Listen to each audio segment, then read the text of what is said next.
This podcast is brought to you by Fair Winds Resilience and Florida Resilience Group.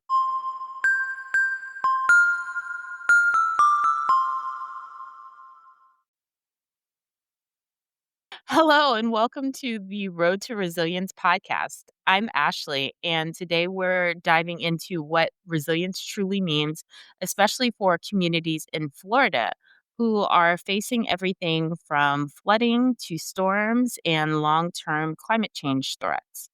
We'll be exploring some personal stories, statewide initiatives, and the evolving landscape of resilience planning, again, specific to Florida. John, do you have anything you wanna say? Yes. Welcome back. I'm your co host, John Ray, here with Ashley Harrigan. And I'm excited for our conversation today with one of Florida's top resilience leaders, in my estimation. He has been shaping the conversation around community resilience across Florida and beyond. Joining us is Mr. Sean Lahav, Associate Vice President and Resilience Market Leader at Half Associates, and he is also a lifelong Florida resident. Sean's work spans over 25 counties and 76 municipalities where he has led flood vulnerability assessments, adaptation plans, and resilience initiatives with agencies like the Florida Department of Environmental Protection, FEMA, and the U.S. Army Corps of Engineers, just to name a few. Sean, it's great to have you with us today. Thank you for having me. Really appreciate it.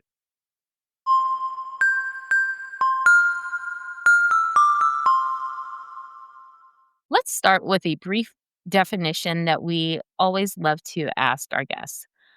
Sean, how would you define resilience? Yeah, Ashley, that's a great question. And resilience, as I always say, is something that means something else to different people. So when we're talking about resilience from a community perspective, what we really mean is a community's ability to prepare for, recover from, and adapt to disruptions. And in the state of Florida, there are two things to be thinking about. Shock events are sudden events that cause an immediate loss of function to a community. So think about hurricanes, storm surge events, or flooding. But then we're also dealing with long-term challenges like stresses. Stresses take place over many decades or many years, and that's where we're looking at sea level rise, aging infrastructure, and so forth. When we're thinking about resilience in the state of Florida, traditionally resilience is viewed as bouncing back, but I believe that it's becoming increasingly more important to bounce forward and adapt to changing conditions. So that's what we're looking at when we're thinking about community resilience in Florida. And the one other thing that I would add is that often, like sustainability, for example, resilience can sometimes feel like a buzzword, but in my perspective, it's driving real meaningful policy solutions across the state and across the country overall. I really love and identify a couple of different things with that definition.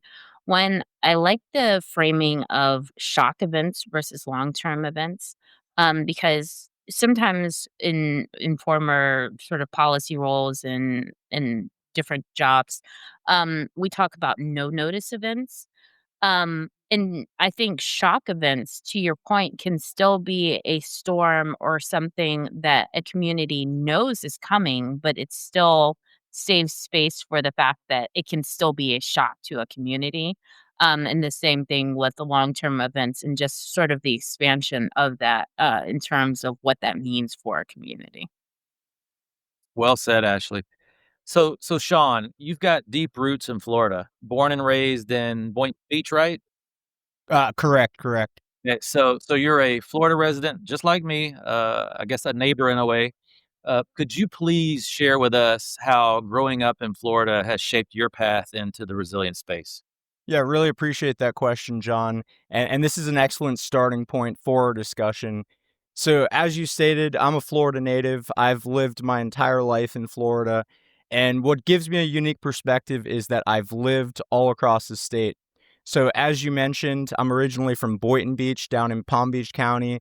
And I spent most of my early life and childhood all the way from West Palm Beach and Boca down to Fort Lauderdale, Miami, and the Florida Keys. Growing up in South Florida, hurricanes and flooding weren't abstract concepts. It was a part of our collective experience in South Florida, and it's something that we dealt with on an annual basis. My parents are small business owners, and for many years down in the Florida Keys, they had to deal with the impacts of hurricane events on a routine basis, and it caused serious issues for our family. And then our neighborhood in Boynton Beach also experienced multiple flood events over the years. Our home was never damaged, but I saw the impacts of hurricanes and flood events firsthand.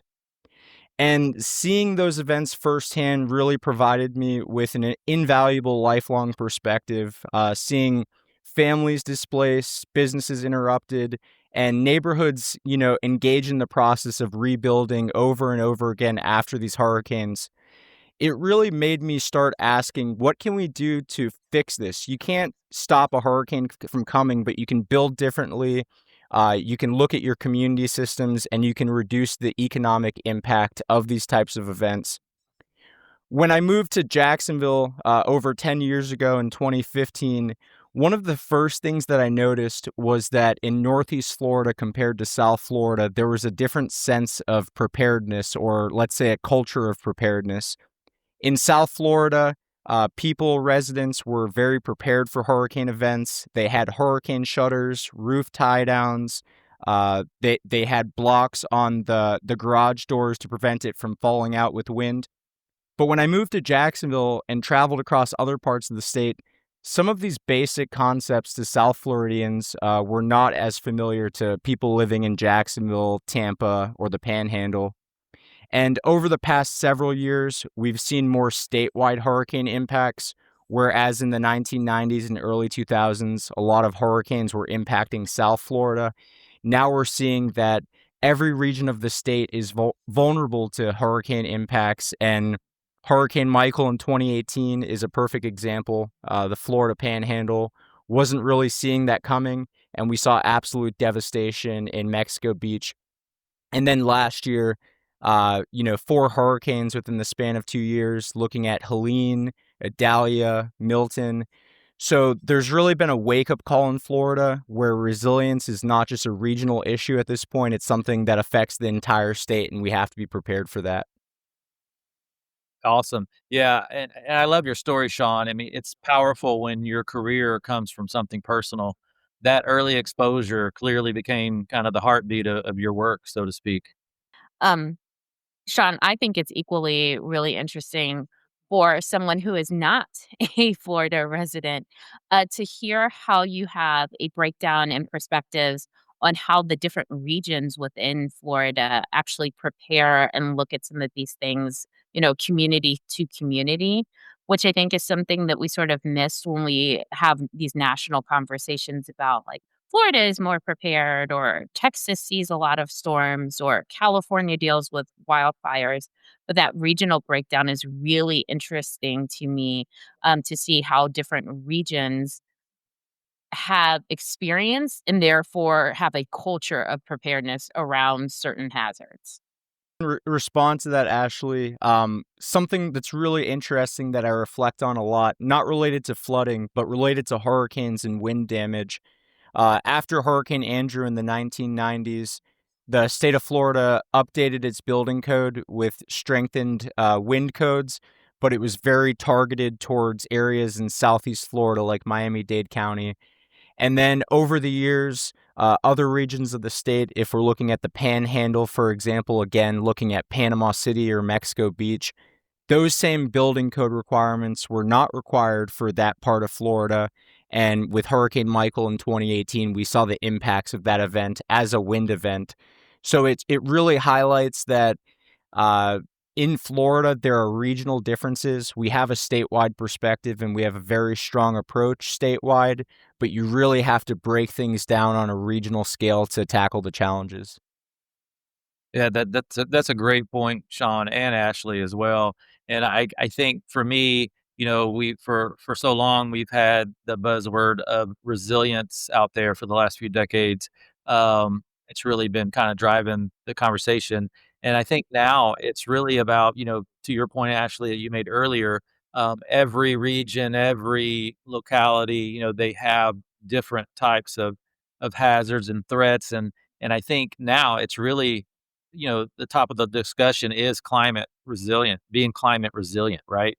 And I think I know that that topic in general is a touchy term, climate change and all that good stuff. But being climate resilient, I think, is something that is going to be very important for everyone across the nation. In all honesty, as we move forward, um, so let's talk about Florida's evolution. Our state has made national headlines for its proactive approach to resilience and how that approach has evolved significantly.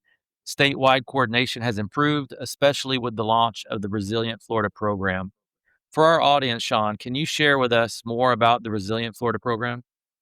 Yeah, great question, John. And this is a really important question. So to understand where we stand today, we have to really go back 30, even 40 years to understand where Florida has been as a state.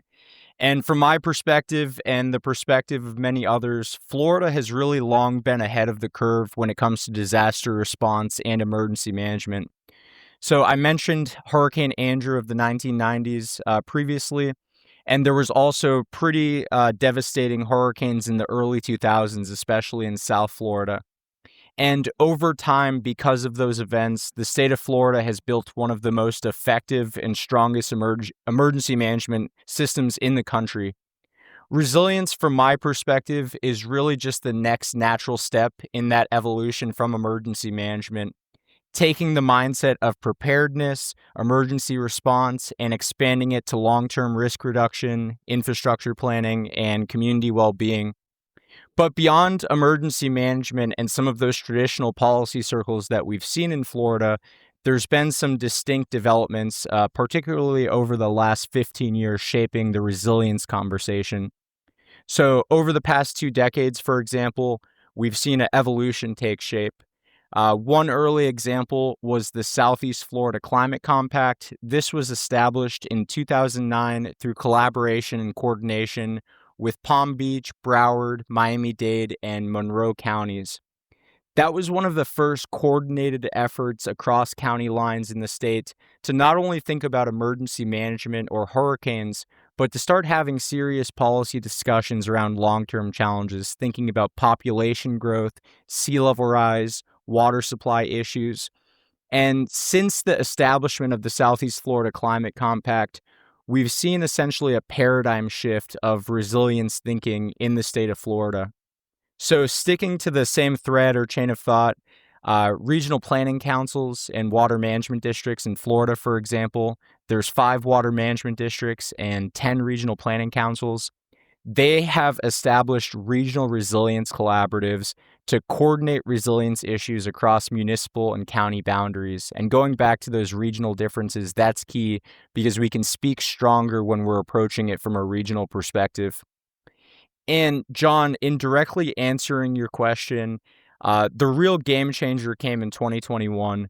So only a few years ago, the state of Florida established the Resilient Florida program after the passage of Section 380.093 Florida statutes. And as part of those statutory requirements, the state of Florida established requirements for every municipality and county in the state of Florida to conduct a comprehensive flood infrastructure vulnerability assessment. And this has really been key to identifying vulnerabilities and prioritizing projects. According to the statutory requirements, we're not only looking at current flood risks, but we're looking into the future, looking at tidal flooding, storm surge, sea level rise, rainfall, and compound flooding. Compound flooding is where 2 different variables or more are interacting at once. For example, if you have high water levels and a hurricane hits at the same time, what are the results going to look like? But beyond the flood hazard and climate hazard data sets, the real significance of the Resilient Florida program has been the focus on critical assets. So, as part of these required vulnerability assessments, local governments have been evaluating the vulnerabilities of transportation assets and evacuation routes, critical infrastructure assets like water treatment plants and lift stations, natural, cultural, and historical resources, and then community and emergency facilities, thinking fire stations, police stations, city halls, and so forth. So the whole point of the program is to prioritize resilient infrastructure upgrades. And since 2021, only in a few short years, the state has built the Resilient Florida program around these vulnerability assessments. In this time, the state has invested over $1 billion into resilience projects statewide based on the outcomes of those vulnerability assessments. And if you go to the Resilient Florida Program webpage through the Florida Department of Environmental Protection, you can see the statewide impact that the program has had in this time. And their huge focus is on implementation projects. So taking the vulnerability assessments, leveraging that data, and then informing physical improvements. From my perspective, what's been most striking is the shift in mindset. Resilience in Florida, it's not an abstract concept anymore. It's really become a huge part of how governments plan, budget, and build. From the Florida Panhandle, as I previously mentioned, and the Florida Keys, it's becoming embedded into day-to-day operations, and I think that's been a huge game changer for how prepared our state is. That is really informative, Sean, and I think it's safe to say that Florida has established the benchmark, if you will, for resilience coordination and collaboration, and in my estimation is leading the nation and building a framework that truly promotes community resilience. With that said, what do you feel has been the major turning point? So I would say that the major turning point is that the state of Florida now has a scientific and evidence-based approach to resilience planning. This has not just been a conceptual exercise. It's not just been a policy exercise. The state has really developed a proactive and forward-looking approach, taking requirements. So again, making every local government follow the same standards and expectations, and then prioritizing projects. And I would say, it's more than the Resilient Florida program itself. Resilient Florida, those are going to be state investments into local projects and to help kind of lead the charge. But most importantly, we've seen a mind shift in how local governments are approaching these issues. And compared to 10 years ago, where again, resilience was an up and coming buzzword, it was very abstract. I think it's really become a core component of how local governments are thinking. And that's been the difference. The difference is everything. Yeah, yeah, for sure. And now that thinking has gone statewide. Is that right, Sean? Yeah, that's absolutely correct. Resilience really is a statewide priority in Florida. It's gained bipartisan support.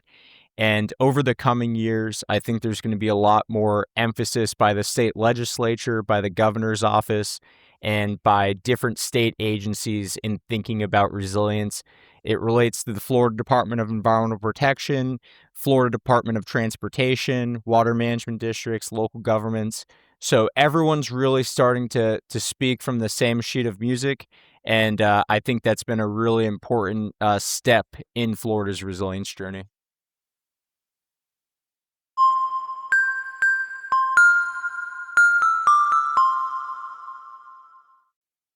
So when we talk about everyone being on the same sheet of music and this evolution, um, I have seen that there has been the creation of new roles within government, within cities and states at the sort of obviously the national, but also state and local level.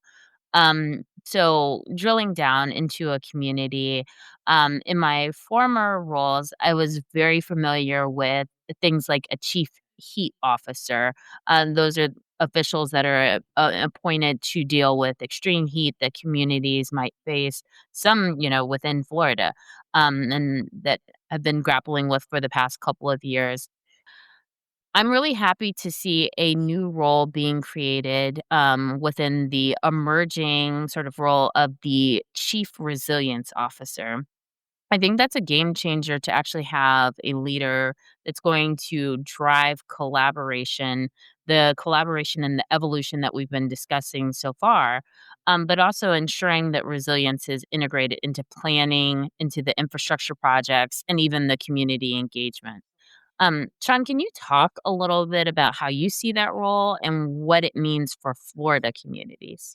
Yeah, those are great points. And the rise of chief resilience officers, also referred to by the acronym CRO, at both the local and state levels in Florida, has fundamentally changed how our state has been approaching these types of issues. So at its core and at its foundation, the chief resilience officer role is about breaking down silos and breaking down boundaries. Local governments, for example, have departments that historically operate independently. So we're thinking public works, emergency management, planning, utilities, environmental services, you name it. The primary focus of a chief resilience officer is to bring all of those separate pieces together so that policies, infrastructure decisions, and funding strategies are aligned around resilience goals and a common vision. And it's not just internal. Chief resilience officers also have a responsibility to build political support. So, trying to educate city council members, commissioners, elected officials, and most importantly, engage the public. If you don't have buy in from the public, it's going to be really hard to implement some of these very expensive solutions. From my perspective, communities with a chief resilience officer are better equipped to think holistically and comprehensively about systems overall. In this case, when we refer to a system, it's the whole of community approach. And instead of reacting to problems, they are taking a proactive approach, thinking ahead and thinking across all of the different components of a system. And that's what resilience is really about. It's building redundancy so that the system overall can function as it's intended to, and if not stronger.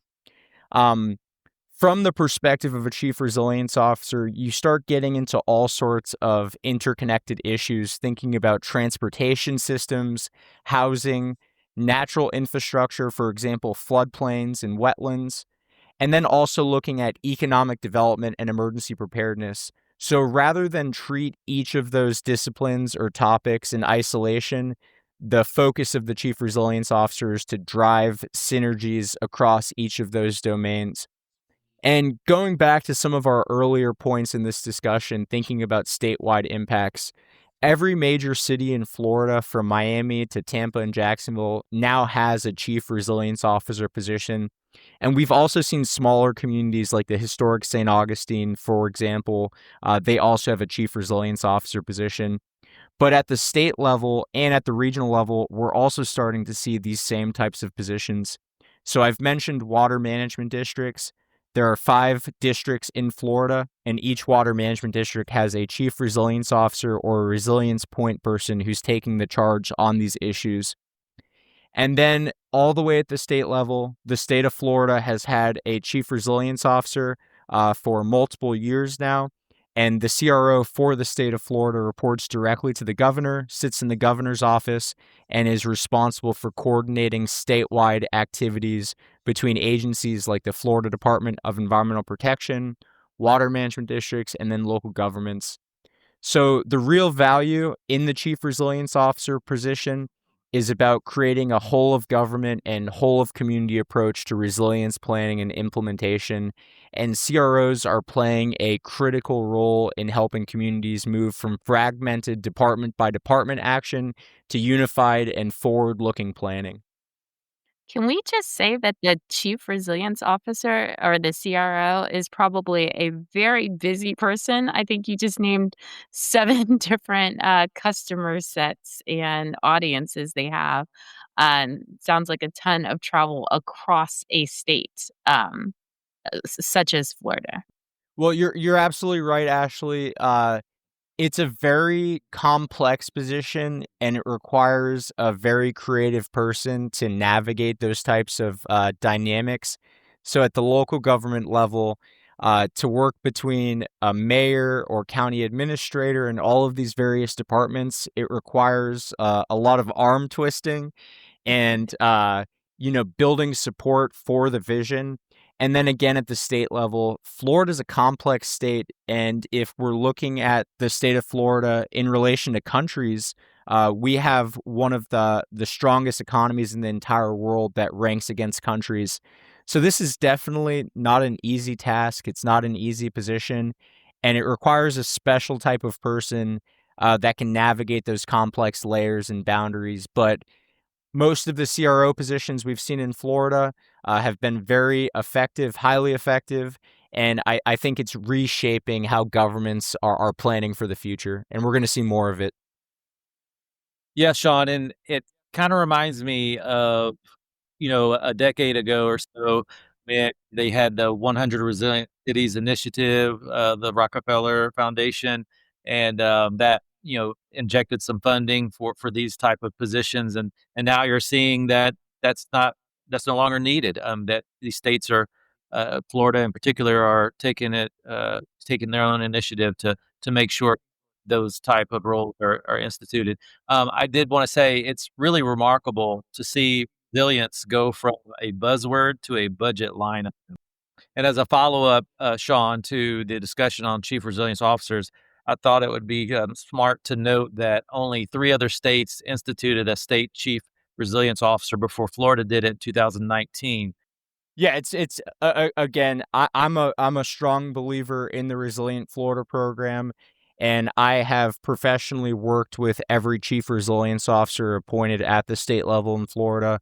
I believe they've all done a great job and played a pivotal role in advancing the cause of the chief resilience officer position. And I'm really excited about this recent appointment, because the person who was appointed comes from the Florida Department of Environmental Protection. He was previously the program administrator for the Resilient Florida program.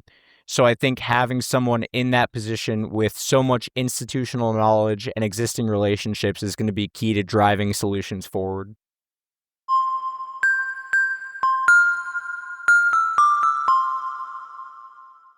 Let's talk a little bit about Half. It's an infrastructure consulting firm. Sean, can you tell us more about the company that you work at currently, the customers, and the work being done there? Yeah, really appreciate that question. And thank you for the opportunity to talk about HAF and the great work that we've been up to. HAF is a full service infrastructure consulting firm, and we have offices in 7 states, including Florida, Georgia, Louisiana, Texas, Arkansas, Oklahoma, and Arizona, providing full service engineering, planning, and environmental services. And I've been with HAF for 4 years now. And during that time, the demand for community resilience services has grown tremendously. What makes us unique as a consulting firm is that we're a full service firm and we have in house expertise in civil engineering, floodplain management, landscape architecture, planning, you name it. Again, and early on, in my time at HAF, we were having firm-wide discussions about what resilience meant for our company and what it meant for our clients. We work with both public sector and private sector clients, but a lot of my focus has been driving public sector innovation, working with local governments and states. And so, as part of that discussion, it ultimately led us to establish a national resilience market in the 7 states that we operate. The goal of creating a resilience market versus a dedicated practice was to take a multidisciplinary approach to climate resilience services, bringing together engineers, planners, scientists, and landscape architects. So when a community comes to us with a challenge, when we're thinking about flooding or hurricane preparedness, we're not just tackling it from one discipline or one area of expertise. We're thinking about it comprehensively and bringing different sets of expertise to the table. In my role as HAF's resilience market leader, my number one priority is to help make that integration, that multidisciplinary collaboration happen. I connect clients, again, primarily public sector clients, with the full range of expertise that we have to offer as a civil engineering and infrastructure consulting firm. That includes assessing vulnerabilities, developing adaptation strategies for flooding or climate related challenges, designing infrastructure, and then most importantly, securing funding for projects to move forward. So we have a funding resources team that's always front and center on funding opportunities at both the state and federal levels. A big part of my work and my career has been helping cities and counties plan, fund, and implement resilience initiatives. Again, going back to the Resilient Florida program, that has included everything from flood vulnerability assessments and adaptation plans, referring to identifying strategies of how you can actually mitigate flooding, to preparing actual grant applications and supporting stakeholder and public engagement. Going back to the Resilient Florida program, I really want to emphasize that the Resilient Florida program has been a major driver of our work here in the private sector across Florida. And that's not only for HAF, it's been for a lot of consulting firms in this space. But one of the reflections that I'd like to emphasize is that every project I have managed or led funded by the Resilient Florida program has involved extensive public outreach and collaboration with the public, local government departments, utility providers, and nonprofits. And that's been a really rewarding part of the process. It's not just us coming to a community and providing recommendations or saying, we're the experts, here's what's going to fix what you're dealing with. It's co-developing solutions with the community, whether that's the government or the public themselves. And that's been a really rewarding part of working at HAF. And then finally, HAF is committed to taking a life cycle approach to resilience. It's not just about planning and it's not just about implementation. It's about everything that happens in between. So our life cycle approach to resilience services, we start with identifying vulnerabilities. So what is a community geographically exposed to in terms of flood events? Then we develop strategies, again, in collaboration with the community. And then the most exciting part of my job and working for a company like HAF is that we have the ability to leverage the expertise of engineers to design infrastructure solutions. So again, working at HAF, it's not just abstract, it's not just policy-based. We're really advising communities throughout the entire process, and we're ultimately seeing construction projects result out of this work. I've seen that when you bring multiple disciplines to the table, again, thinking about the overlap between landscape architecture, planning, and engineering, for example, you really get a stronger set of solutions over time that are easier to implement and sustain. Thank you, Sean, for that comprehensive review of HAF and its vast services. It's enlightening to both myself and Ashley. Not that we haven't heard of HAF, but just the amount of activity that they have going on and the inclusion in projects within the state of Florida that are very impactful. That systems level approach is spot on. I've always believed personally that resilience isn't just a project; it's a mindset. And you have led some incredible projects, Sean, like I think Resilient Pasco and Fernandina Beach. Could you tell us about the projects that you're most proud of? Yeah, absolutely. And you just hit on two projects that we've worked on recently that I'm very proud of and that were very forward looking. So I'll start off with the Resilient Pasco project, where I was the private sector consultant project manager. HAF worked with Pasco County, Florida, on the Gulf Coast to develop a forward-looking and comprehensive resilience initiative to again lay that scientific and evidence-based foundation for infrastructure investments. And as part of the Resilient Pasco project, there were three interlinked deliverables, including a risk and vulnerability assessment aligned with the Resilient Florida program, a living shorelines plan trying to look at nature-based solutions to protect public facilities from coastal erosion, tidal flooding, long-term sea level rise, and then a resilience and sustainability action plan that really laid out recommendations for Pasco County moving into the next decade and beyond. The Resilient Pasco project was one of the most comprehensive planning projects that I've been a part of, and it brought together planners, engineers, scientists, and community stakeholders from all walks of life. We had more than 8 workshops as part of the meeting. There was 4 public workshops distributed throughout different locations across Pasco County. Then there were special interest group presentations, and we engaged hundreds of people throughout that process. And then, John, you mentioned the city of Fernandina Beach. So I live in Jacksonville. I've lived in Northeast Florida for 10 years now. And Fernandina Beach is a really special community.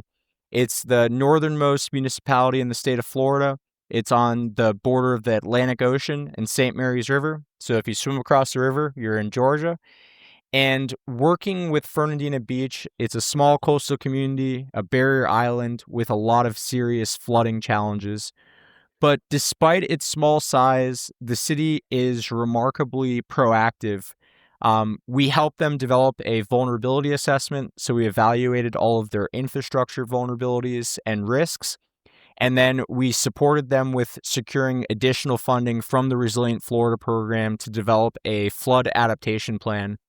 So, as part of the adaptation plan, we identified clear and actionable steps that they could take to reduce flooding over many years.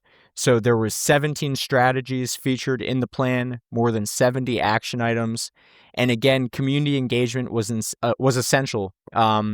We facilitated a community resilience survey to solicit input from the public that had more than 300 responses. And then at public workshops, people were really motivated and showed up and were eager to contribute to the plan. So those two projects are what come to mind as forward-looking resilience initiatives, and it's really helped inform what we're doing in other parts of the state, working in areas like Tampa and Tallahassee as well. Wow, that's impressive, Sean. And for me, it's rewarding to hear about communities taking ownership of their resilience journey. Leveraging technical expertise of folks like HAF and state and federal resources so they can build, safer and stronger futures for their citizens. Um, John and I say recorded and sort of in private that resilience isn't just about infrastructure and projects, although we do need funding for those. But what is most important and sort of central to our podcast and the work that we're trying to do is focusing on resilience for people. And I want to use this time to transition into talking a little bit about equity piece. So we have acknowledged, and Sean, you've talked about the work that Florida has done, but also the work at half. Resilience planning must include everyone, especially the populations that are most at risk when we're talking about specific hazards. And we all know that social equity is critical. Underserved communities often face the greatest threats, but then have the fewest resources. So that creates a huge challenge. In your opinion, how has equity been incorporated into your work and your experiences in Florida? Yeah, thank you for that question, Ashley. So, looking at our discussion today, a big focus of this discussion has been on local governments, the state government, public infrastructure investments. But something that we really haven't touched on to a great deal is the social and community perspectives, especially looking at the disparities between different populations and their ability to deal with things like hurricanes or flood events. So, as we've touched on this discussion, I've lived in many parts of the state, Southeast Florida, Northeast Florida. I've gone to school in Tallahassee, and I've traveled to every inch of Florida. So, I have a really clear understanding of some of those differences between communities. Living and working across Florida over my life and over my career has made it very clear to me that not all communities have the same resources to handle storms and flood events. Some areas have strong tax bases and well-funded infrastructure initiatives, while others, often smaller, rural towns or urban neighborhoods, have limited capacity to respond or recover, and this is key. So we all know that Florida, we have some of the wealthiest real estate, not only in the country, but in the entire world. But then if you go to other parts of the state, even a mile down the road, you have people dealing with serious challenges that are often based on their economic or financial situation. One of the toughest parts of my career as a resilience expert has been hearing residents' stories firsthand at public workshops and engagement events. I've met a countless number of homeowners who lost everything they had, including their house, because they couldn't afford flood insurance. And then some of those who did have flood insurance still faced impossible challenges. For example, they couldn't afford to bring up their home to code or elevate them after major losses and did not have the financial resources to do so. So in that case, when you cannot comply with the code requirements, you're just going to lose your home. And that's been a really sad and unfortunate situation in our state. These are real stories. These are real families, people out of nowhere, again, because of a shock event like a hurricane, they lose everything they have to their name. And that's something that we really need to start having a more comprehensive conversation about. And again, reflecting on our discussion today, even when government programs like the Resilient Florida program or a local government chief resilience officer program, even when these public programs work, for example, protecting roads, bridges, utility assets, there's still often a gap when it comes to residential assets and commercial assets, particularly in the context of small businesses. And we can go back to 2020. COVID-19 was no different. That was essentially a shock event. It turned into a stress over time because of how long it lasted. But we can take that same logic that communities were impacted, people lost their assets, and it's the same with natural disasters. From my professional perspective and the work that we've been doing at HAF, addressing resilience really not only requires a whole of government approach, but a whole of community approach. If you're not thinking about the community itself and the social fabric of the community, you're going to be missing the big picture. Um, Fortunately, local governments have collaborated with nonprofit organizations, community organizations, and they're all playing a very important role in advancing these conversations. But we're still seeing major policy gaps in terms, again, of how residential and commercial assets are factored into these conversations. From the perspective of government, their top priority as public agencies has been on the assets that they own or operate. But we really need to expand the conversation with community members to increase education and make sure that people can make informed decisions. And again, reflecting on the disparities between communities, past disasters, not only in Florida, but thinking about the United States, like Hurricane Katrina in Louisiana, show what happens when infrastructure decisions, planning decisions, and preparedness systems are not aligned.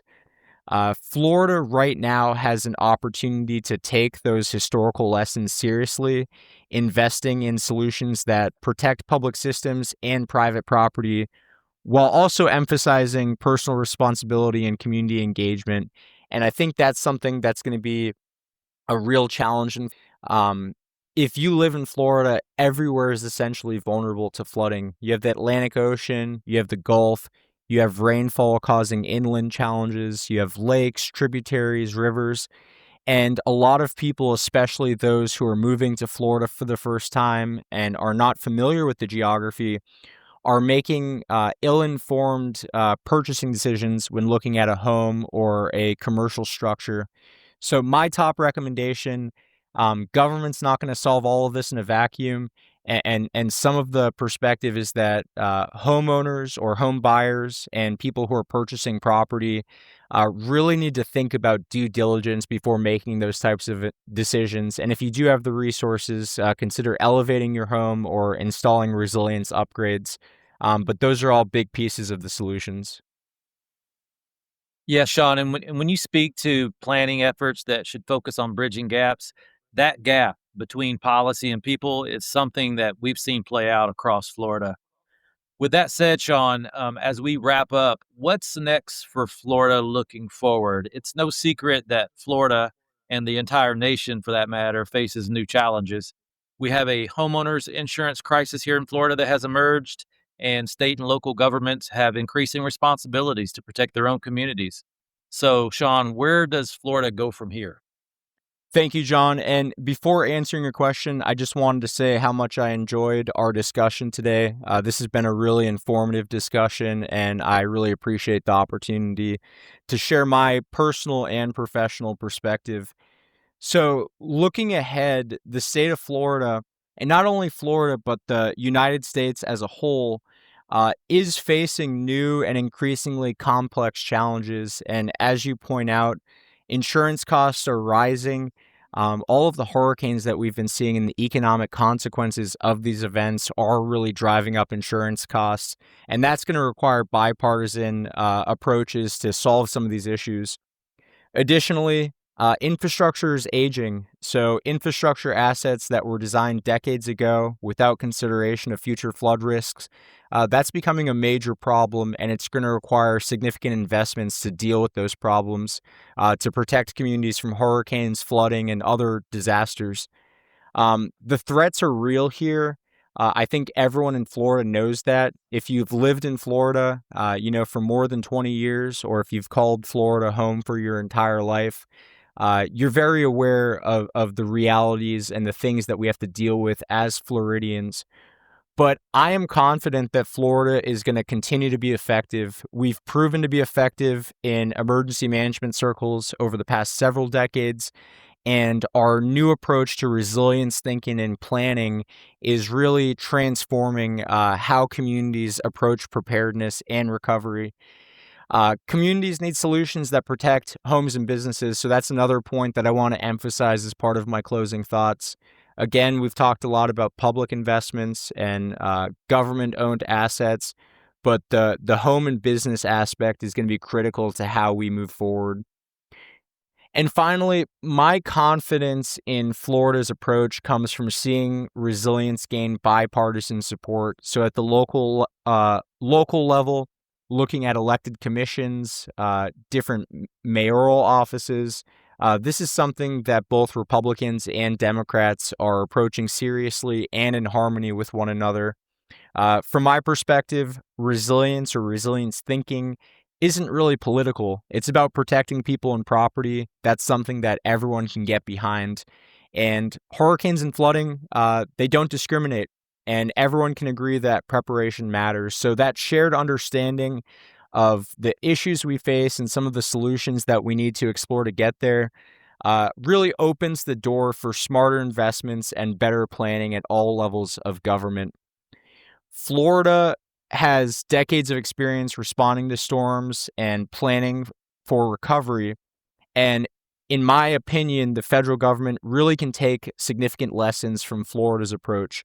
The state has effective frameworks. We've shown to be very resourceful in public and stakeholder engagement, making sure that we're bringing communities along. And I really, really strongly believe that the Resilient Florida program could serve as a national case study or example for some reforms at the federal level. Again, thinking about requiring local governments to conduct infrastructure studies or assessments to qualify for funding. So the key now is to keep the momentum going. Resilience really only works when governments, communities, and individuals all take responsibility for protecting what matters most. And it's been really rewarding to see Florida's resilience journey evolve. And I'm very much looking forward to seeing some of the policy developments that we're going to see over the next 5 and 10 years. That's a powerful note to end on, Sean. And, resilience, as you stated earlier, isn't a destination. It's a journey we all share, very much aligned with our personal vision for resilience as well. Sean, I think you managed to actually strike a hopeful ending on a discussion where we're talking about things like flooding and storms that might actually be a symbol for a community having, a shock event that might destroy a lot of people's lives. And so to remain optimistic and to give communities some models is a really powerful thing. So Sean, thank you for joining us on the Road to Resilience podcast episode. Your work with HAF and across Florida shows us that resilience isn't just the technical details that we sometimes get bogged into. It's also deeply human and shaped by your lives and experiences. So I thank you for sharing those with us today. For our listeners, if you are passionate about resilience, stay connected with us through the Florida Resilience Group and Fair Winds Resilience, and continue to subscribe wherever you get your podcasts. So until next time, stay tuned for more stories, strategies, and solution as we continue down the road. Keep rising, keep adapting, and stay resilient. Thank you all.